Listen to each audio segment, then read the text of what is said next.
من فترة قريبة كان في واحد بيعرض عندي مشكلة في المكتب، فلما كان بيتكلم كنت بسمعه باهتمام، بس فجأة لقيت نفسي برجع بظهري لورا وبحط رجلي على دراع الكرسي. ده مش معناه ان انا كنت مرتاح، لكن ده كان معناه ان انا مش مهتم بالكلام بتاعه، وكمان كنت فعلا بتمنى ان هو يمشي. النهاردة هنكمل مع بعض الجزء الثاني من اشهر 13 اشارة احنا بنشوفهم وبنعملهم كل يوم. يلا نبدأ. أول وضعية أو أول إشارة وهي إنك تحط رجلك على دراع الكرسي. الحركة دي بتوصل رسالتين: إن المكان ده مكاني وإن أنا مسيطر عليه، كمان إن أنا مش مهتم بالكلام أيا كان نوعه. والقصة اللي حصلت معايا بسبب الموضوع ده عشان محدش يظلمني يعني، الشخص لما كان بيجي يتكلم معايا أو بيعرض عندي المشكلة، فلما كان بيتكلم كنت أنا فعلا مهتم بالكلام اللي هو بيقوله، بس لما لقيته المشكلة اللي هو بيحكيها لي دي هي نفس المشكلة اللي كان بيحكي لي عليها كل ما يجي يشوفني، فلقيت ان الموضوع بقى زيادة قوي، وابتديت ان انا فعلا يا عمي دي المشكلة بتاعتك بسيطة جدا ومش مستاهلة اللي انت بتعمله ده كله. فبشكل لا ارادي لقيت نفسي برجع لورا وبحط رجلي على دراع الكرسي. فالحركه دي الشخص اللي بيعملها، سواء انت بقى لو انت في العمل، فبتدل زي ما قلت على ان انت مسيطر على المكان او ان انت مش مهتم بالكلام اللي بيتقال. وده مش عشان الشخص اللي قدامك وحش ولا حاجه، لكن ببساطه ان فعلا الموضوع بقى ممل وان هو بقى كتير وزياده عن اللزوم. بس لما بتبقى قاعد مثلا مع اصحابك الموضوع ده بيبقى عادي، او الحركه دي بتبقى فيها راحه اكتر. ليه؟ لان انتوا الاثنين صحاب مع بعض، فانتوا الاثنين بشكل تلقائي ممكن تبقوا قاعدين مع بعض على كافيه ولا حاجه وانتوا الاثنين حاطين رجليكم على دراع الكرسي والموضوع عادي خالص. طيب لو في العمل ازاي اكسر الوضعيه دي؟ ببساطه هو انك تخليه يميل بجسمه لقدام. انك يعني ببساطه ان انت تديله مثلا التليفون بتاعك او تطلعه من جيبك وتقول له انا شوف الحاجه دي، او تعرض عليه اي حاجه. فده ببساطه مجرد ما هتقرب منه وتوري له الحاجه في التليفون بتاعك، غصب عنه هينزل رجليه من على الكرسي ويبتدي يميل بجسمه لقدام. كده بالنسبه لك الوضعيه اتكسرت. اما الوضعيه الثانيه فاسمها وضعيه فتح الساقين على الكرسي. زمان الراجل لما كان بيحمي نفسه كان بيستخدم الدروع عشان يعمل كده، بس دلوقتي بقينا نستخدم حاجات تانية، زي مثلا انك تقف ورا باب عربية مفتوح، او انك تقعد ورا المكتب، او ان انت تقعد على ظهر الكرسي او ورا ظهر الكرسي.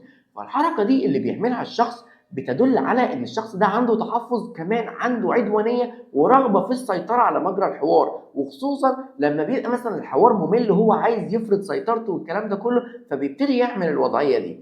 طيب عشان اكسر الوضعيه ديت اعمل ايه؟ ببساطه خالص ان انت تقف او تقعد ورا ظهره، ده هيخليه يحس ان ظهره مكشوف ويبتدي غصب عنه يغير الوضعيه دي. طب لو هو مثلا قاعد على كرسي من اللي هو ابو عجل وبيلف ده، فالحل ببساطه ما تقعدش وراه ولا تقف وراه، لكن ببساطه اقف قدامه، بس خلي وشك ناشف شويه، وابتدي وانت بتتكلم اخترق المساحه الشخصيه بتاعته. ده هيخليه غصب عنه يفقد التوازن بتاعه تماما ويبتدي يغير الوضعيه دي غصب عنه، بس في الغالب هيبتدي يغيرها لوضعيه تانية وهي وضعيه المنجنيق.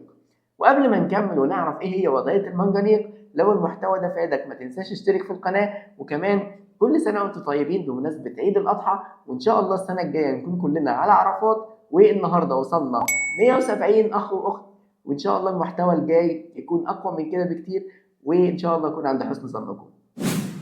اما الوضعيه اللي بعد كده اللي هي وضعيه المنجنيق، ببساطه ان الشخص او الراجل اللي غالبا بيعملها، يعني الحركه دي اللي بيعملها غالبا الراجل، وهو انه بيبتدي يحط ايده ورا ظهره ويفرد الكوع بتاعه بالمنظر ده.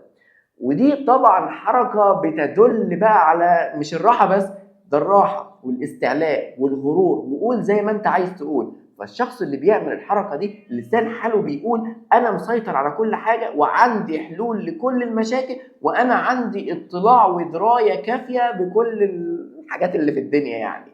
فاللي بيعمل كمان الحركات دي، يعني مش عايز اذكر وظائف معينه بتعملها، ولكن في الغالب المديرين اللي بيبقوا مترقيين جديد بيعملوا الحركه دي.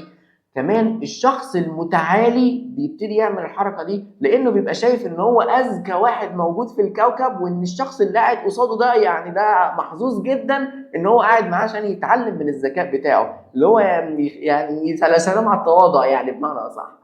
طيب عشان اكسر الوضعيه دي اعمل ايه؟ لو انت راجل هتعمل حاجه، ولو انت بنت هتعملي حاجه تانية، بس في حاجه مشتركه ما بين الاثنين، وهي ان الشخص اللي قدامك لو لقيته بيعمل الحركه دي فانت ابتدي ارفع كف ايدك لفوق واساله وقول له انا شايف ان حضرتك عندك درايه بالموضوع ده، ممكن تقول لي او تفيدني من خبرتك؟ الحركه دي هتخليه ياخد غرور اكتر في نفسه ويبتدي يغير الوضعيه بقى عشان الراجل يبتدي يدي او يقول المعلومات العظيمه اللي موجوده عنده، فهيبتدي يكسر الوضعيه دي. كمان ان انت ممكن تعمل اي حاجه تخليه يميل بجسمه لقدام، زي مثلا ان انت تقول له شايف الحاجه اللي موجوده هناك دي، وتشاور له على حاجه موجوده بعيد عنه، فيبتدي يميل بجسمه لقدام عشان يبتدي يشوفها او يمسكها او ايا كان، فهيكسر الوضعيه دي. كمان لو انت راجل ممكن تعمل نفس الوضعيه دي قصاده، ان انت تقلده، لو قلدته وقعدت زيه بنفس الوضعيه دي، ده بيكسر الغرور بتاعه تماما، وهتخليه غصب عنه لازم يغير الوضعيه دي عشان هو مش عايزك تعملها قصاده، فهتلاقيه بيغيرها. بس خد بالك ان انت ما ينفعش تقلد المدير بتاعك في الوضعيه دي، ما ينفعش تبقى انت داخل على المدير بتاعك او انت حاجه كبيره مثلا في مكان العمل بتاعك وتلاقي قاعد بالوضعيه دي، وانت تلاقي نفسك قاعد نفس الوضعيه دي، يعني هيجي يرفدك يا يديك جزء اقل واجب، تيجي تقول ان انا اللي قلت، انا ما قلتش حاجه. تمام؟ فخلي بالك بالظبط انت بتعمل الوضعيه دي قدام مين. طيب انت كبنت ما ينفعش تقعدي بوضعيه المنجنيق دي قدام الراجل، مش عشان هو بقى هيزعل او يتضايق والكلام ده كله، لا، عشان خاطر ان الفكره اللي هتتاخد عنك ان انت شخص عدواني، هياخدوا عنك انطباع مش كويس.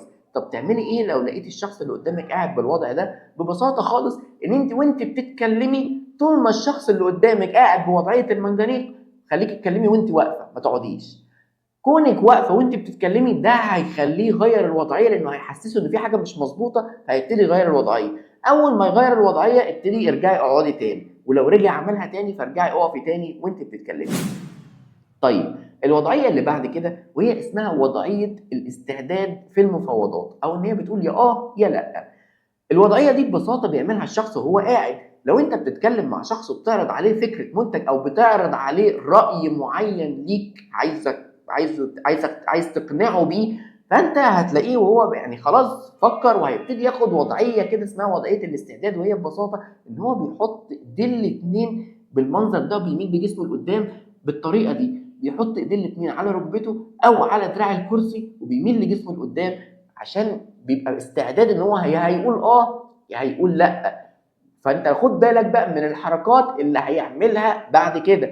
لو لقيته بعد ما عمل الوضعيه دي ابتدى يحط ايده على دقنه ويطبطب عليها بشكل خفيف كده، فاعرف ان انت ممكن تطلب منه الموافقه، لانه هيوافق على الحاجه اللي انت بتقولها.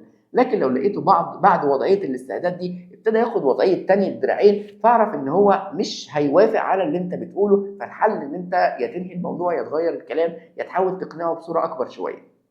اما الوضعيه اللي بعد كده فهي وضعيه اسمها وضعيه البدء. وضعيه البدء هو انك ببساطه انا ببدا استعد عشان امشي، كانك داخل في سباق. ودي بتحصل لما بتبقى قاعد وسط مجموعه من الناس او بتتكلم مع واحد، فانت بتعمل يعني خلاص خلصت الكلام بتاعك وعايز تمشي، فهتعمل ايه؟ فبتاخد وضعيه اسمها وضعيه البدء، وهي ببساطه ان انت بتخلي رجليك في وضع ان انت جاهزه على الوقوف، وبتميل بجسمك لقدام، وايدك الاثنين محطوطين على ركبتك وبتميل بيهم لقدام بالمنظر ده. وده اللي بيوصل رساله للشخص اللي قدامك ان انت خلاص عاوز تمشي. فالحل يا اما يعني لو انت ما وصلتش او ما عرفتش تقنع الشخص اللي قدامك بالكلام بتاعه، فالافضل ليك يا اما انت اللي تنهي الحديث عشان ما يبقاش شكلك محرج وان هو سابك ومشي، او ان انت تحاول تقنعه باي طريقه من الطرق، ان انت تقعده تاني، او ان انت تحاول باي طريقه ان انت تقنعه بالحاجه اللي انت عايز توصل لها طالما ما وصلتلهاش. فالخلاصه ان احنا اتعلمنا في الجزء ده وفي الجزء اللي فات 13 اشاره من اشهر الاشارات اللي احنا ممكن نشوفهم كل يوم، ودول بيبقوا من السهل جدا ان احنا نعرف نقراهم. ليه؟ لان معظمهم بيبقى واضح بصوره كبيره جدا، يعني واضح للعين كلها وواضح للناس كلها هما بيتعملوا ازاي. بس المهم ان انت مش بس تعرف الاشارات دي، لا، المهم ان انت تعرف تنقي الاشارات الايجابيه وتستخدمها لصالحك، والاشارات السلبيه حاول على قد ما تقدر ان انت تبعدها عنك عشان توصل لتواصل جيد ما بينك وبين الناس اللي قدامك. كمان انت ممكن لما تيجي تقابل شخص لاول مره، فالانطباع اللي بيتاخد عنكم البعض فبيتاخد في اول 5 ثواني، فانت عايز توصل له انطباع كويس عنك، او بمعنى اصح ان انت عاوز تبني او تكون الفه ما بينك وما بينه. وده اللي هنعرفه بالتفصيل اكتر في الحلقه الجايه. انا امير، شكرا انك وصلت للاخر. لو المحتوى عجبك ما تنساش تشترك في القناه. سلام.